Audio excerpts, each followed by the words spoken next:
नहीं नहीं, कोई नहीं कोई नहीं भाई जी, कोई नहीं, जाने। हाँ ठीक है ठीक है ठीक है, आप इतनी देर आपने दी, हमारे लिए यही बहुत है। लेकिन अब चले जाओ, तुम नौटंकी मत करो। हाँ, एक बार जोरदार तालियां बजा दो यार। मैं आपको कहा था यार, मेरी समझ में नहीं आई बात। हाँ, मैं आपको एक जीवन से लगता हुआ हास्य सुना के मैं जाता हूँ, अपने बचपन से हास्य निकाल के देता हूँ। छोटे बच्चे बैठे हुए हैं, इसलिए मैं बच्चों की वजह से ही मैं हास्य निकाल के दे रहा हूँ। दोस्तों, एक बात को ध्यान होगा, मेरी उम्र के जितने भी बैठे हुए, आज क्या है, एसी बस हो गई, एसी स्कूल हो गए, गाड़ियों अपनी गाड़ियों से छोड़े आते हैं स्कूलों में। हमारे जमाने में तो पैदल पैदल जाया करते थे। हालांकि मैं कभी पैदल नहीं गया सरदार जी। मुझे तो लेने के लिए मेरे हेडमास्टर साहब 4 हट्टे कट्टे लड़के भेजा करते थे, तो मेरी टांग पकड़ते थे, तो मेरे हाथ सीधे स्कूल में जाके पटका करते थे। अच्छा, मैं भी हवाई जहाज का आनंद लेकर के जाया करता था। एक बात कहना चाहता हूँ आपसे, मुझे एक सबसे बड़ी तकलीफ थी, वो आज तक वो इस बात की है। बैठिए भाई साहब,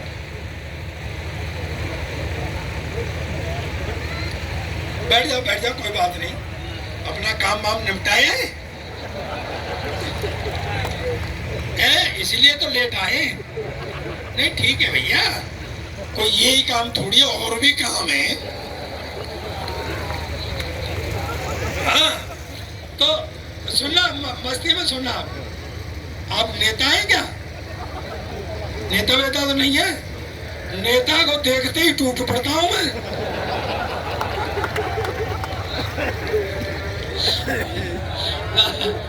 ना, मस्ती करो, मस्ती, आनंद, एकदम से आनंद। आप मेरा शो देखते हैं, लपेटे में नेताजी देखते होंगे, वहाँ जितने भी केंद्र के मिनिस्टर हैं वो आते हैं मेरे सामने बैठ करके, और मेरे मन में आती है सो कहता हूँ। लेकिन आप आज से नहीं कहूँगा, आपसे नहीं कहूँगा, क्योंकि मुझे वापस भी जाना है। तो क्या है, अच्छा, मुझे सबसे बड़ा दुख इस बात का है कि मेरे घर में साइकिल थी, पर घर वाले मुझे साइकिल नहीं देते थे। कहते थे तू कैंची फंसाता है। हालांकि नेताजी, मैं तो अब तक भी कैंची फंसाता हूँ। कहते थे इसके कुत्ते खराब हो जाएंगे। साला मेरी आज तक समझ में नहीं आया, साइकिल में कुत्ते कहाँ होते हैं। अच्छा, मैं क्या समझता था, ये गली मोहल्ले के कुत्ते खराब हो जाएंगे।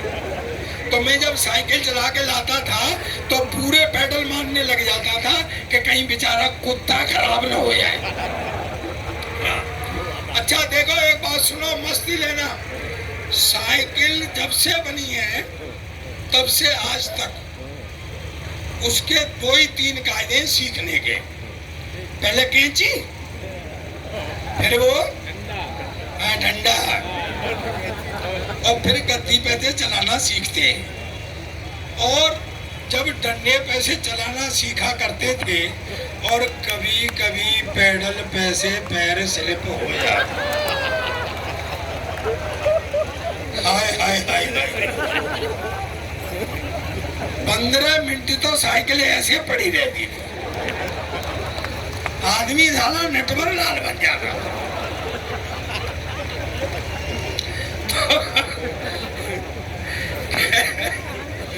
क्या है, अब सुनना लास्ट की बात, सच्चा कैसा बता रहा हूं मैं आपको। तो क्या है, एक बात कहना चाहता हूं दोस्तों, ये देश गुरु और शिष्य का देश है। यह द्रोणाचार्य अगर एकलव्य से अंगूठा मांग लेते हैं तो वो शहर से अंगूठा काट करके उनके चरणों में समर्पित कर देता है। दोस्तों, लेकिन आज बड़ी समस्या हो गई है। अगर टीचर मास्टर बच्चे को जरा भी धमका दे, लपड़ मार दे, एक झापड़ मार दे, घर जाके बच्चे शिकायत करते हैं तो पेरेंट्स लड़ने झगड़ने आ जाते हैं, FIR तक हो गई है। दोस्तों, हमारा जमाना था सरदार जी, कैसी कैसी कुटाइयाँ होती थी। हाय हाय हाय हाय हाय। और मास्टर भी नया नया तरीका लगाते थे कूटने का। और हम जब कुट के आते थे तो घर नहीं बताते थे, क्योंकि घर वाले और ज्यादा कूटते थे कि साले तेने कुछ ऐसा किया होगा। तो दोस्तों हमारे एक मास्टर थे, सत्य कैसा बता रहा हूँ, ध्यान से सुनना फिर मुझे बधाई देना। हमारा एक दोस्त था, हमारा एक टीचर था कान सिंह भाटी, बड़ा कूटू किस्म का। हम उसको कूटक यंत्र बोलते थे। अच्छा, उसके कूटने का एक नया ही तरीका था। हमारा जो स्कूल था उसके आंगन में नीम का पेड़ था, तो जिस बच्चे को उसे कूटना होता था उसकी तरफ पहले वो मुस्कुराता था, फिर उसे खड़ा कर लेता था और कठिन सवाल पूछता था और नहीं बताता था तो कूट। और ऐसे नहीं कूटता था जैसे बच्चे ने कहा सर नहीं आ रहा है तो चलो नीम के नीचे, नीम के नीचे ले जाके कूटता था। एक दिन मास्टर साहब मेरी तरफ मुस्कुराए तो मैं खड़ा हो गया। बोले चल 17 का पहाड़ा बता। पहाड़ा तो जानते हैं ना आप, जानते हैं, ताली बजा के बताओ मुझे। 17 का पहाड़ा बता। मैंने कही सर नहीं आ रहा है तो चलो नीम के नीचे। नीम के नीचे ले गए और कूटा। मैं गुरु घर पे आ गया, घर पे आ गया और मैंने 25 तक पहाड़े पर रट्टा मार लिया। मेरी उम्र के बैठे होंगे जानते होंगे, पहले 25 तक ही पहाड़े पूछे जाते थे, तो मैंने 25 तक पहाड़े पर रट्टा मार लिया कि अब देखता हूँ इस कान सिंह भाटी को। एक 8 दिन बाद में फिर मेरी तरफ मुस्कुराए तो मैं भी उनकी तरफ मुस्कुरा दिया। वो मेरा कॉन्फिडेंस ताड़ गई। बोले चल 27 का पहाड़ा बता। मैंने कहा सर नहीं तो चलो नीम के नीचे। ले गए और कूटा। दोस्तों पीछे तक ताली बजाना। सरदार जी मुझ में 55 से अकल है। एक 8 दिन बाद वो फिर मेरी तरफ मुस्कुराए तो मैं खड़ा हुआ और सीधा नीम के ही नीचे चला गया।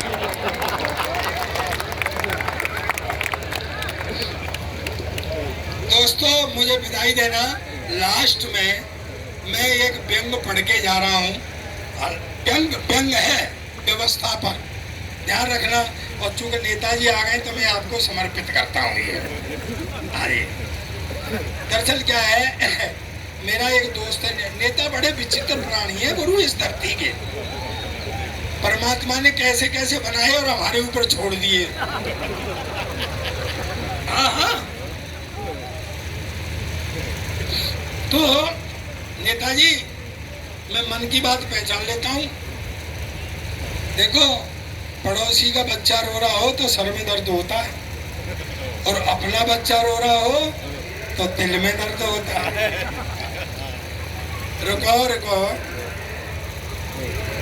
अपनी बीवी रो रही हो तो सर में दर्द होता है, और पड़ोसी की रो रही हो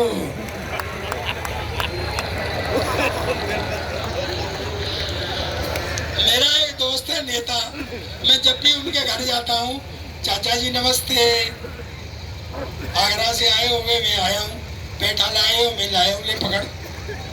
अब के मैं गया, बोले मामा जी नमस्ते, मैं कहा साढ़े बड़ा जल्दी रिश्ता बदल दिया।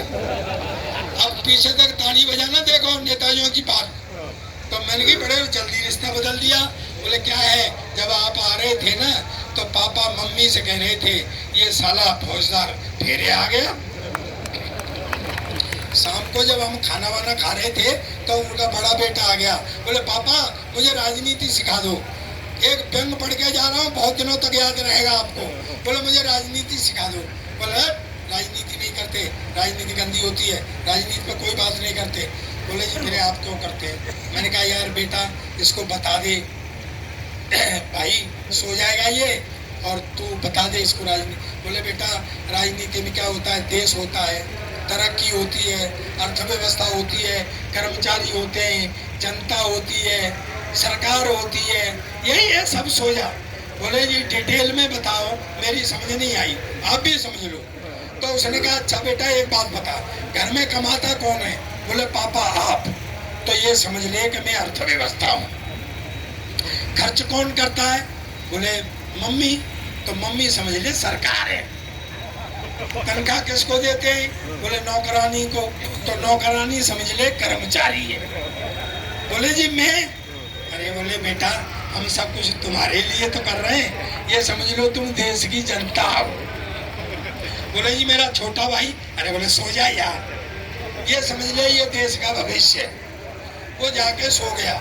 सोते सोते उसने डरावना सपना देखा।